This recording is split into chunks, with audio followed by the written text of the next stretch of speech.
Assalamualaikum warahmatullahi wabarakatuh. Perkenalkan, saya Linda Afrianti Kurniatama dari UPTD SPF SDN Blindungan 1, Kecamatan Bondowoso, akan mempersembahkan sebuah video proyek penguatan profil pelajar Pancasila dengan judul Memo Babolako atau Mengenal Motif Batik Bondowoso melalui Ekoprint. Pada tema kearifan lokal, topik indahnya batik Bondowoso fase C. Dan selamat menyimak. Adapun dimensi profil pelajar Pancasila yang dikembangkan dalam proyek ini ada dua, yaitu dimensi mandiri dan dimensi kreatif. Pada dimensi mandiri dengan elemen regulasi diri dan subelemen menunjukkan inisiatif dan bekerja secara mandiri, memiliki tujuan akhir memahami arti penting bekerja secara mandiri serta inisiatif untuk melakukannya dalam menunjang pembelajaran dan pengembangan dirinya. Sementara pada dimensi kreatif dengan elemen menghasilkan karya dan tindakan yang orisinal serta subelemen menghasilkan karya dan melakukan tindakan didorong oleh minat dan kesukaannya pada suatu hal, memiliki tujuan akhir mengeksplorasi dan mengekspresikan pikiran dan atau perasaannya sesuai dengan minat dan kesukaannya dalam bentuk karya dan atau tindakan serta mengapresiasi dan mengkritisi karya dan tindakan yang dihasilkan. Pada prakegiatan membentuk tim fasilitasi proyek penguatan profil pelajar Pancasila hingga menyusun SK-nya, serta melakukan diskusi dengan tim fasilitasi mengenai rencana proyek penguatan profil pelajar Pancasila yang akan dilakukan. Ayo menjelajah ragam budaya Indonesia, salah satunya adalah batik. Kesenian batik ini mulai dikenal pada zaman kerajaan Majapahit. Pada tahap pengenalan terdapat beberapa aktivitas. Yang pertama yaitu pengenalan tema proyek dan rencana aktivitas selama proyek berjalan. Kemudian dilanjutkan dengan aktivitas mengenal sejarah batik. Dalam aktivitas ini anak-anak diajak untuk menonton sebuah video tentang sejarah batik. Karena batik merupakan salah satu identitas bangsa Indonesia yang telah diakui sebagai warisan budaya tak benda oleh dunia melalui UNESCO, maka dari itu sudah seharusnya setiap warga Indonesia termasuk juga anak-anak untuk mengenal, mempertahankan, dan melestarikan kekayaan budaya yang dimiliki. Melalui video, anak-anak juga diajak untuk mengeksplorasi motif-motif batik Nusantara.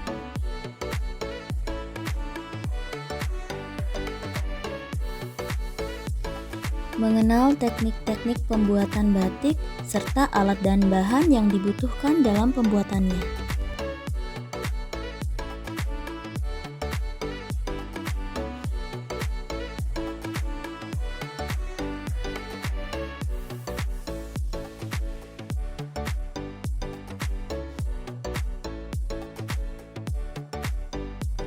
Aktivitas berikutnya masih dengan menonton video. Anak-anak kembali diajak untuk melacak sejarah batik. Tapi kali ini, anak-anak diajak melacak sejarah batik Bondowoso, serta motif-motif yang menjadi ciri khasnya.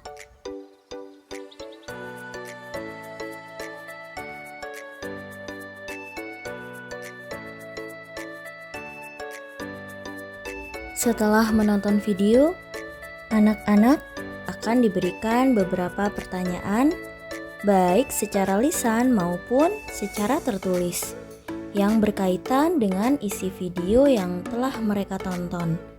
Hal ini bertujuan untuk mengetahui sejauh mana pengetahuan dan wawasan baru yang telah diterima oleh peserta didik melalui tontonan video.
Setelah mengenal sejarah batik, serta mengeksplorasi motif-motif batik Nusantara dan juga melacak sejarah batik Bondowoso, kembali ditayangkan sebuah video untuk mengenalkan kepada anak-anak ekoprint sebagai salah satu pengembangan teknik membatik yang ramah lingkungan.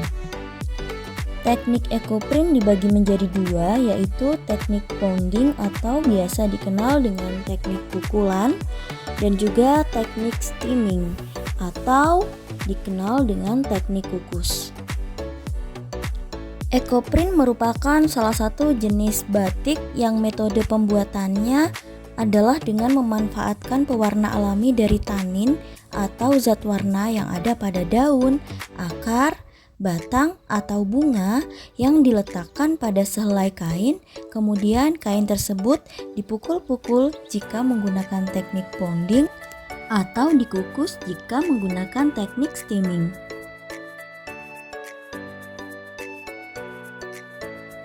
Pada tahap kontekstual terdapat dua aktivitas.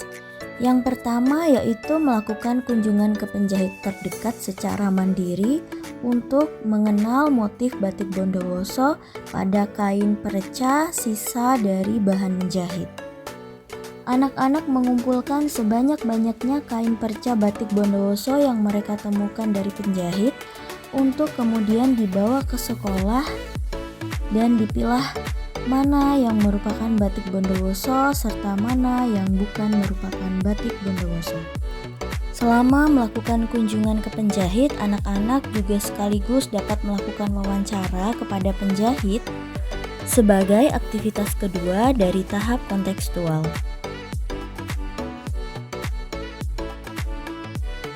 Pada tahap aksi terdapat 6 aktivitas yang akan dilakukan oleh peserta didik. Yang pertama adalah membuat clipping kain perca batik Bondowoso dari kain-kain perca yang telah dikumpulkan oleh anak-anak dari hasil kunjungan ke penjahit terdekat.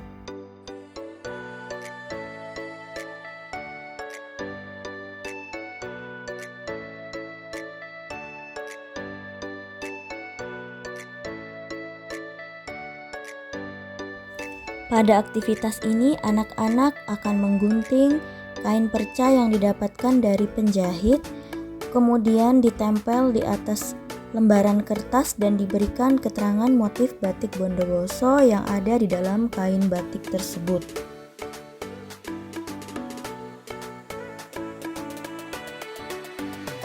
Aktivitas membuat clipping ini dilakukan secara mandiri oleh anak-anak. Namun lembaran-lembaran clipping mereka nanti akan dibukukan menjadi satu dengan anak-anak lainnya.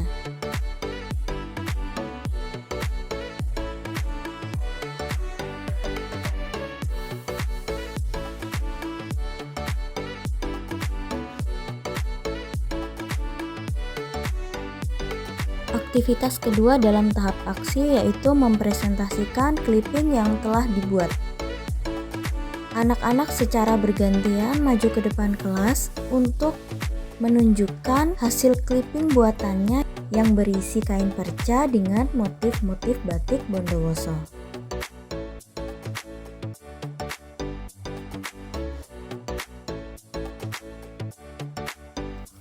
Dalam aktivitas kedua ini dilakukan asesmen formatif untuk menilai dimensi kreatif pada kreativitas penyusunan lembaran clipping.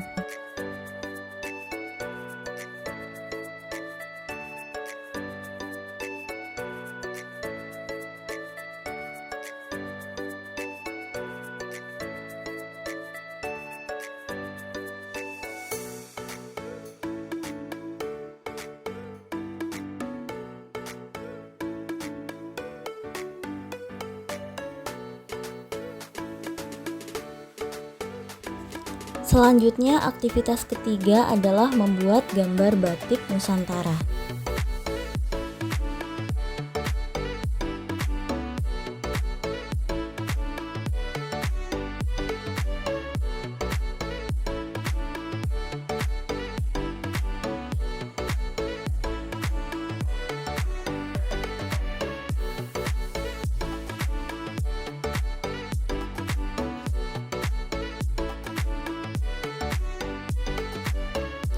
Setelah mengenal motif batik Bondowoso melalui tayangan video dan juga kunjungan ke penjahit terdekat untuk mengumpulkan kain perca batik Bondowoso, dilanjutkan dengan aktivitas keempat pada tahap aksi, yaitu anak-anak membuat gambar batik Bondowoso secara mandiri dan kreatif. Pada aktivitas ini dan juga pada aktivitas membuat gambar batik Nusantara dilakukan asesmen formatif untuk menilai kemandirian peserta didik dalam membuat gambar.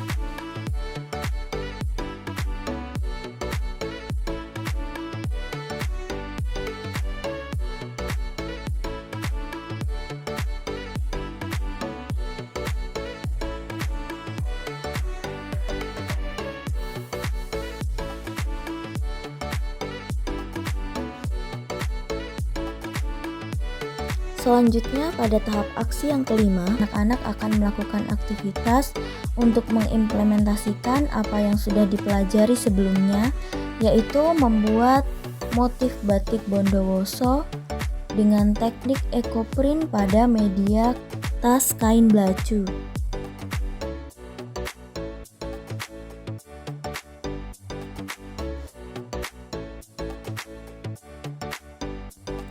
Pada aktivitas ini, anak-anak akan membuat batik sederhana dengan motif Bondowoso, yaitu menggunakan daun singkong dan juga daun kopi.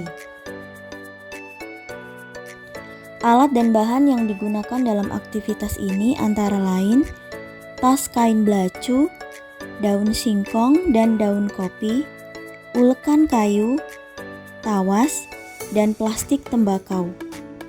Juga dibutuhkan tas kresek besar sebagai alas. Teknik ekoprint yang digunakan oleh anak-anak adalah teknik pounding, yaitu teknik pukulan. Adapun langkah-langkah pembuatan batik Bondowoso dengan teknik ekoprint pounding, yang pertama perlu memasukkan plastik tembakau ke dalam tas dengan tujuan agar pada saat dilakukan pukulan pada daun-daun tidak akan tembus ke belakang. Selanjutnya, daun-daun dapat ditata di atas tas kain belacu dan dilapisi kembali dengan plastik tembakau untuk kemudian dipalu-palu hingga seluruh bagian daun warnanya telah menempel pada tas kain belacu. Jika proses ini telah selesai, daun yang menempel pada tas kain belacu dapat didiamkan sekitar 10 hingga 15 menit. Kemudian akan direndam dalam air yang telah dicampur dengan tawas. Proses merendam ini dilakukan dengan tujuan untuk mengunci warna pada tas kain belacu agar menjadi awet.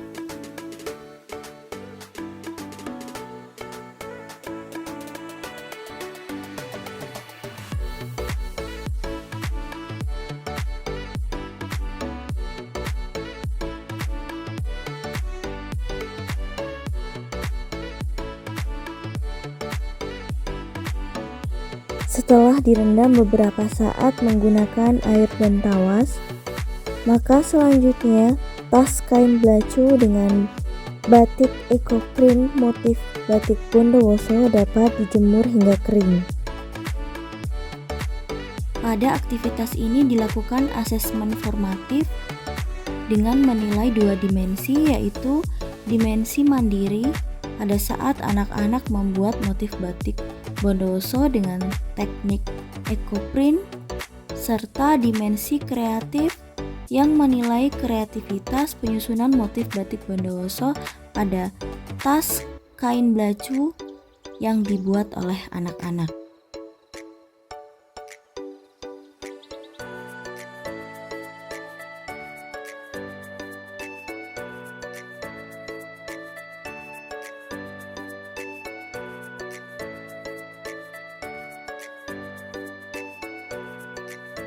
Aktivitas keenam dari tahap aksi adalah gelar karya yang memamerkan produk-produk batik yang dihasilkan anak-anak selama proyek berjalan.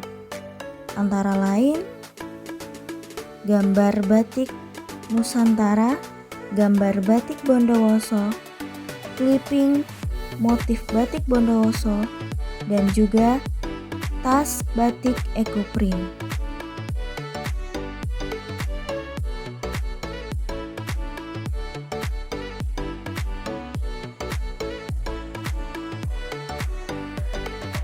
Dalam aktivitas ini, selain memamerkan produk karyanya, anak-anak juga dapat belajar untuk menjadi narasumber yang menjelaskan tentang proyek yang mereka buat kepada para pengunjung.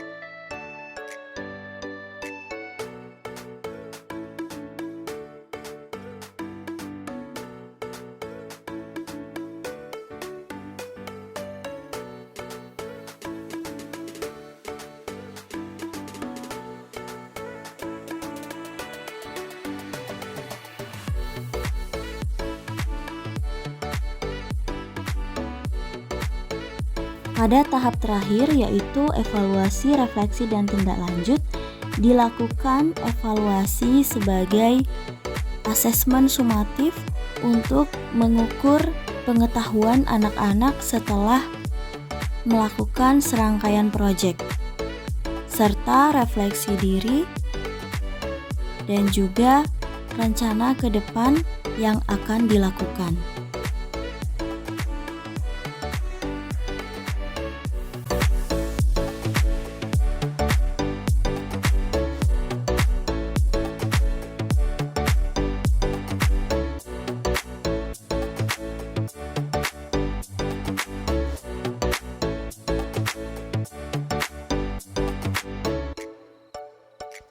Demikian pemaparan video proyek penguatan profil pelajar Pancasila yang telah saya lakukan.